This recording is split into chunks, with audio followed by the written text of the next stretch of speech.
Me Rahul, welcome to ചോട്ടോക്സ്. So നമ്മുടെ last വീഡിയോയിൽ നമ്മൾ അനാലിസിസ് ചെയ്ത പോലെ തന്നെ നിഫ്റ്റി നല്ലൊരു അപ്പ് മൂവ്മെൻറ്റ് തന്നിട്ടുണ്ടായിരുന്നു അറൗണ്ട് 200-300 പോയിൻറ്റ്സിന്. സോ അത് കഴിഞ്ഞിട്ട് നിഫ്റ്റി ഒരു പുൾ ബാക്ക് ചെയ്തൊരു ഹയർ ലോ ഉണ്ടാക്കി നിഫ്റ്റി മാർക്കറ്റ് ക്ലോസ് ആയിട്ടുണ്ട്. So as per price action നിഫ്റ്റിയുടെ ക്യാൻഡിൽ ക്ലോസ് വെച്ചിട്ട് നോക്കുമ്പോൾ നിഫ്റ്റി നാളെ ഇനിയും ഒരു അപ്പ് മൂവ്മെൻറ്റ് തരാനുള്ള ചാൻസ് വളരെ കൂടുതലാണ്. ആൻഡ് ട്രെൻഡ് ഓൾറെഡി അപ്പാണ് നമുക്കറിയാം. സോ നാളെ ഒരു ഗ്യാപ്പ് അപ്പിലോ അല്ലെങ്കിൽ ഒരു ഫ്ലാറ്റ് ഓപ്പണിങ്ങിലോ നിഫ്റ്റി ഓപ്പൺ ചെയ്തിട്ട് നിഫ്റ്റി ഒരു അപ്പ് മൂവ്മെൻറ്റ് തരാനുള്ള ചാൻസ് വളരെ കൂടുതലാണ്. നിഫ്റ്റി താഴോട്ടുള്ള ട്രേഡും ഉണ്ടാകും. സോ അത് നമുക്ക് ചാർട്ട് അനാലിസിസ് ചെയ്യുമ്പോൾ നമുക്ക് പറയാം. അതായത് ഡേ ലോ ബ്രേക്ക് ചെയ്ത് നിഫ്റ്റി താഴോട്ട് വീഴുകയാണെങ്കിൽ നിഫ്റ്റി ചിലപ്പം ഡൗൺ വരും. ബട്ട് 80 പ്രോബിലിറ്റിയാണ് മാർക്കറ്റിലുള്ളത്. സോ നമുക്ക് പ്രെഡിക്റ്റ് ചെയ്യാൻ എന്തായാലും കഴിയത്തില്ല. മാർക്കറ്റ് പ്രൈസ് ആക്ഷൻ എന്താണ്, രാത്രി നടക്കുന്ന ഓവർനൈറ്റ് എന്താ സംഭവിക്കുക നമുക്ക് അറിയാൻ കഴിയില്ല. ഫണ്ടമെൻ്റലി മാർക്കറ്റ് അങ്ങോട്ട് ഇങ്ങോട്ട് മൂവ് ചെയ്യും. സോ നമ്മുടെ ഒരു ട്രേഡ് അനുസരിച്ച് നാളെ നിഫ്റ്റിക്ക് ഒരു അപ്പ് മൂവ്മെൻറ്റ് പ്രൈസ് ആക്ഷൻ വെച്ചിട്ട് ഒരു അപ്പ് മൂവ്മെൻറ്റ് തരാനുള്ള ചാൻസ് വളരെ കൂടുതലാണ്. സോ അപ്പ് മൂവ്മെൻറ്റ് ചെയ്ത് കഴിഞ്ഞാൽ നമ്മുടെ ട്രേഡ് ഞാൻ അനാലിസിസ് ചാർട്ടിൽ ചെയ്ത് പറഞ്ഞുതരാം. ചെയ്ത് കഴിയുകയാണെങ്കിൽ തന്നെ നിഫ്റ്റി നാളെ 25,200 അതായത് ഇന്നത്തെ റെസിസ്റ്റൻസിൽ ചെല്ലുമ്പോൾ നമുക്ക് വേണമെങ്കിൽ നിഫ്റ്റിന് ഒരു പുൾ ബാക്ക് ട്രേഡ് നമുക്ക് നാളെ പ്ലാൻ ചെയ്യാം. ഓക്കെ, നമുക്കത് ചാർട്ട് അനാലിസിസ് ചെയ്യുന്നുണ്ട്. സോ നമുക്ക് ചാർട്ടിൽ പോയിട്ട് നമുക്ക് അനാലിസിസ് ചെയ്തിട്ട് നമുക്ക് വരാം. Okay let's go. Hi, chart open ആയിട്ടുണ്ട്. നമുക്ക് ജസ്റ്റ് നോക്കാം നിഫ്റ്റിനെ. Okay, very good. ഓക്കെ, അപ്പോൾ ഇന്നത്തെ നിഫ്റ്റിയുടെ ഒരു മൂവ്മെൻറ്റ് നമുക്ക് കാണാൻ കഴിയും. നിഫ്റ്റി ഒരു ഗ്യാപ്പ് അപ്പിൽ ഓപ്പൺ ആയിട്ട് നിഫ്റ്റി മുകളിലോട്ട് പോയി. നിഫ്റ്റി അത് കഴിഞ്ഞ് പുൾ ബാക്ക് ചെയ്ത് താഴോട്ട് വന്നിരിക്കുന്നു. ആസ് പെർ ക്യാൻഡിൽ ഒരു റെഡ് ക്യാൻഡിലാണ് ഫോം ചെയ്തിരിക്കുന്നത്. But it's not a issue. നമുക്ക് അനാലിസിസ് ചെയ്യാം ആദ്യം എങ്ങനെയാണ്. സോ നമുക്ക് ഈ ഒരു മെയിൻ ഏരിയ ജസ്റ്റ് ഒന്ന് മാർക്ക് ചെയ്ത് വെക്കാം നിഫ്റ്റിയുടെ. സോ എന്നും പറയുന്ന പോലെ തന്നെ ഇത് ബ്രേക്ക് ചെയ്താൽ മാത്രമേ നമ്മളൊരു ബെയറിഷിലോട്ട് നിഫ്റ്റി, അതായത് ഓൾ ഓവർ ബെയറിഷിലോട്ട് നിഫ്റ്റി പോയെന്ന് നമുക്ക് പറയാൻ കഴിയുള്ളൂ. ഓക്കെ, സോ നമ്മുടെ ഈ ഹൈ ഒന്ന് മാർക്ക് ചെയ്തേക്കും. ഈ ഹൈ ഒക്കെ ഒരുപാട് വട്ടം നിഫ്റ്റി റെസ്പെക്റ്റ് ചെയ്തുകൊണ്ടേ ഇരിക്കുന്നുണ്ട്. അതുകൊണ്ടാണ് നമ്മൾ ഈ ഹൈ മാർക്ക് ചെയ്തിരിക്കുന്നത്. ബട്ട് ഇന്ന് നിഫ്റ്റി സപ്പോർട്ട് എടുത്തതും ഈ ഒരു ഹൈയിൽ വന്നിട്ടാണ്. ഓക്കെ,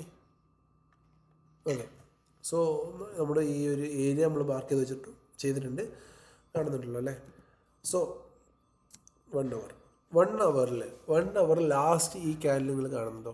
ഈ ഒരു ക്യാൻഡിൽ വെച്ചിട്ടാണ് ഞാൻ ചെയ്ത് പറഞ്ഞുള്ള നിഫ്റ്റി ഒരു ബുള്ളിഷ് മൂവ്മെൻറ്റ് തരാനുള്ള ചാൻസ് നാളെ ഉണ്ടെന്ന്. ഓക്കെ, സോ നമുക്ക് ആദ്യം ഇന്നത്തെ ലോ എന്ന് മാർക്ക് ചെയ്ത് നോക്കാം. നമ്മുടെ ലോ ഓൾറെഡി നമുക്ക് മാർക്ക് ചെയ്ത് നോക്കണം. സോ ഈ ഒരു ഏരിയ ബ്രേക്ക് ചെയ്ത് വീണിട്ടുണ്ടെങ്കിൽ നിഫ്റ്റി ബിയറിഷ് മൂവ്മെൻറ്റിലോട്ടായിരിക്കും പോകുന്നുണ്ടാവുക. But last as per price action last ഈ ക്യാൻഡിലിൻ്റെ ഫോർമേഷൻ വെച്ചിട്ടാണ് ഞാൻ പറഞ്ഞത് നാളെ നിഫ്റ്റി ഒരു അപ്പ് മൂവ്മെൻറ്റ് തരാനുള്ള ചാൻസ് ഉണ്ട്. ഓക്കെ, ബട്ട് നമ്മുടെ റെസിസ്റ്റൻസ് ഈ മുകളിലുണ്ട്. സോ നമുക്ക് 15 മിനിറ്റ്സ് നമ്മുടെ റെസിസ്റ്റൻസ് ഒന്ന് നമുക്ക് മാർക്ക് ചെയ്യാം. ഓക്കെ, വളരെ സിമ്പിളായിട്ട് തന്നെ നമുക്ക് അത് മാർക്ക് ചെയ്ത് നോക്കാം. സോ നാളത്തെ ട്രേഡ് പ്ലാൻ ഞാൻ എൻ്റെ ഒരു ട്രേഡ് പ്ലാൻ ഞാനിവിടെ പറയാം. So my trade plan. So ലാസ്റ്റത്തെ ഈ ഒരു മൂവ്മെൻറ്റ് വെച്ചിട്ട് നാളെ നിഫ്റ്റി ഓപ്പൺ ചെയ്യുമ്പം, അതായത് ഈ ഒരു ഹൈ ബ്രേക്ക് ചെയ്തിട്ട് നിഫ്റ്റി നാളെ ഇങ്ങനൊരു മൂവ്മെൻറ്റ് നാളെ തരികയാണെങ്കിൽ നമുക്ക് ഇവിടുന്ന് ട്രേഡ് എടുക്കാം. Okay, by.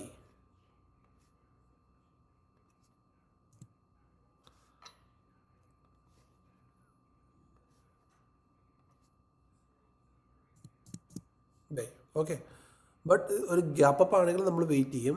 Gap up ആണുള്ള chance വളരെ കൂടുതലാണ്. സോ ചെറിയൊരു ഗ്യാപ്പ് അപ്പ് ഒക്കെ ആണെങ്കിൽ ഓക്കെ, ആ ഒരു ഡിപ്പ് തരുമ്പോൾ നമുക്ക് ആ ഡിപ്പിന്ന് ചെയ്യാം. അത് നമ്മൾ ഫസ്റ്റ് ടാർഗറ്റായിട്ട് നമുക്ക് 25 ഈ ഒരു ഏരിയ നമുക്ക് ഫസ്റ്റ് ടാർഗറ്റായിട്ട് നമുക്ക് വെക്കാം. ഇതാണ് നമ്മുടെ പ്ലാൻ 1. ഓക്കെ, ട്രേഡിങ്ങിൽ ഫസ്റ്റ് പ്ലാൻ 1 ഇതാണ്. അത് കഴിഞ്ഞിട്ട് നിഫ്റ്റി ഒരു അറൗണ്ട് 12 o'clock അല്ലെങ്കിൽ 12:30 11 o'clock കഴിഞ്ഞ് ആഫ്റ്റർനൂൺ സെക്ഷനിൽ നിഫ്റ്റി ഇത് ഇവിടെ വന്ന് ടാപ്പ് ചെയ്തിട്ട് ഓക്കെ ഇങ്ങനൊരു മൂവ്മെൻറ്റ് നിഫ്റ്റി തരികയാണെങ്കിൽ, ഇങ്ങനൊരു മൂവ്മെൻറ്റാണ് നിഫ്റ്റി തന്നുകൊണ്ടേ ഇരിക്കുന്നത്. അതുകൊണ്ടാണ് ഈ ഒരു ട്രേഡ് പ്ലാൻ ഞാൻ പറയുന്നത്. ഇങ്ങനൊരു മൂവ്മെൻറ്റ് നിഫ്റ്റി തരുമ്പോൾ നമുക്ക് ഇവിടുന്ന് ഈ ബ്രേക്ക് ഔട്ടിൽ, അതായത് വന്നു തിരിച്ച് ഇവിടുന്ന് ഈ ബ്രേക്ക് ഔട്ടിൽ നിന്ന് നമുക്ക് സെല്ലും ചെയ്യാം നിഫ്റ്റിനെ.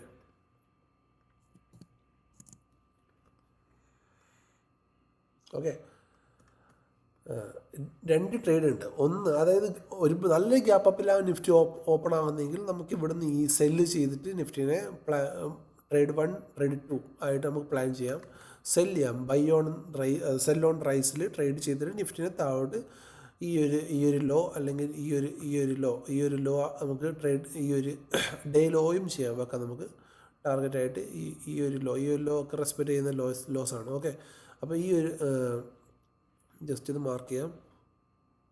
ഈ ലോ തന്നെ ഈ സെയിം തന്നെയാണ് ഈ ലോ. ഓക്കെ, ഈ ഒരു ലോ നമുക്ക് ഫസ്റ്റ് ടാർഗറ്റായിട്ടും സെക്കൻഡ് ടാർഗറ്റായിട്ട് ഈ ഒരു ലോയും വെക്കാം. സോ നമ്മുടെ ട്രേഡ് പ്ലാൻ വളരെ സിമ്പിളാണ്. നിഫ്റ്റി നാളെ ഒരു ഗ്യാപ്പ് അപ്പിൽ ഓപ്പൺ ചെയ്യുകയാണെങ്കിൽ നമ്മൾ ഇവിടുന്ന് നിഫ്റ്റിനെ സെല്ല് ചെയ്യും, ഇവിടെ നമ്മൾ പൊസിഷൻ ക്ലോസ് ചെയ്യും. ഓക്കെ, അതല്ല ഫ്ലാറ്റ് ഓപ്പണിങ് ചെയ്യുകയാണെങ്കിൽ നമ്മൾ ഇവിടുന്ന് ഈ ഒരു പുൾ ബാക്കിൽ പുൾ ബാക്ക് കഴിഞ്ഞിട്ടുള്ള ഇതിൽ നമ്മൾ ഇതാണ് നമ്മുടെ സ്റ്റോപ്പ് ലോസ് വരിക. ഇവിടെ നമ്മൾ ബൈ ചെയ്യും, ഫസ്റ്റ് ടാർഗറ്റ് ഇവിടെ വെക്കും. സോ സിമ്പിളാണ്, വളരെ സിമ്പിളായിട്ട് തന്നെ എക്സ്പ്ലെയിൻ ചെയ്തിട്ടുണ്ട് ഞാൻ. ഇതിൽ ജസ്റ്റ് ഇത്ര നമ്മൾ നോക്കിയാൽ മതി. എൻ്റെ ഒരു കൺസെപ്റ്റ് വെച്ചിട്ട്, അതായത് എൻ്റെ ഒരു പ്രൈസ് ആക്ഷൻ അനാലിസിസ് ചെയ്തിട്ട് നിഫ്റ്റി നാളെ ഒരു പുഷ് തരാനുള്ള ചാൻസ് വളരെ കൂടുതലാണ്. പുഷ് എന്നാൽ നമ്മൾ ഈ ഗ്യാപ്പല്ല, ചെറിയ ഗ്യാപ്പിൽ ഓപ്പൺ ചെയ്യുന്നെങ്കിൽ നമുക്കൊരു ബൈ കിട്ടും. അതല്ല നിഫ്റ്റി ഫസ്റ്റ് ഇയർ റേസ് ചെയ്ത് പോവുകയാണെങ്കിൽ നമുക്ക് ഇവിടുന്ന് സെൽ പ്ലാൻ ചെയ്യാം, എന്നിട്ട് ഇവിടെ നമുക്ക് പൊസിഷൻ ക്ലോസ് ചെയ്യാം. ടാർഗറ്റ് 25,100 നമുക്ക് നമ്മുടെ ടാർഗറ്റ് കംപ്ലീറ്റ് ആവും. ഓക്കെ, സോ സിമ്പിളാണ്. ഇങ്ങനെയുള്ള വോൾട്ടൈൽ മാർക്കറ്റിൽ നമ്മൾ ഇങ്ങനെയൊക്കെ പ്ലാൻ ചെയ്തിട്ട് കാര്യമുള്ളൂ, അല്ലാതെ നമുക്കൊരു ഡയറക്ഷൻ മൂവ്മെൻ്റ് ഒന്നും കിട്ടുന്നില്ല. കണ്ടോ, ഇങ്ങനെയാണ് നിഫ്റ്റിയുടെ മൂവ്മെൻറ്റ് വളരെ. അതല്ലെങ്കിൽ പിന്നെ ഒരു പ്രൈസ് ആക്ഷൻ ട്രേഡറെ വെച്ചിട്ട് നാളെ ഫുൾ വെയിറ്റ് ചെയ്യണം. ഇത് കഴിഞ്ഞ് ഇത് ബ്രേക്ക് ചെയ്തിട്ട് ഇവിടുന്ന് ഒരു മൂവ്മെൻറ്റ്, ഇങ്ങനെ ഒരു മൂവ്മെൻറ്റ് തരാൻ വെയിറ്റ് ചെയ്യണം. അങ്ങനെ ചെയ്യുന്നവരുമുണ്ട്, അതും ഒബ്വിയസ്ലി നല്ലതാണ്. റിസ്ക് ട്രേഡ് അല്ല അതും. ഇവിടെ സ്റ്റോപ്പ് ലോസ്, ഇവിടുന്ന് എൻട്രി, ഇവിടെ സ്റ്റോപ്പ് ലോസ് വെച്ചിട്ട് നമുക്ക് ഇങ്ങനെ ഒരു എൻട്രി പ്ലാൻ ചെയ്യാം. സോ ബട്ട് എൻ്റെ നാളത്തെ പ്ലാനിങ് ഇതാണ്. സോ എൻ്റെ ചെറിയ വീഡിയോ ഇഷ്ടമായിട്ടുണ്ടെങ്കിൽ please like, share, sub and my channel. Thank you.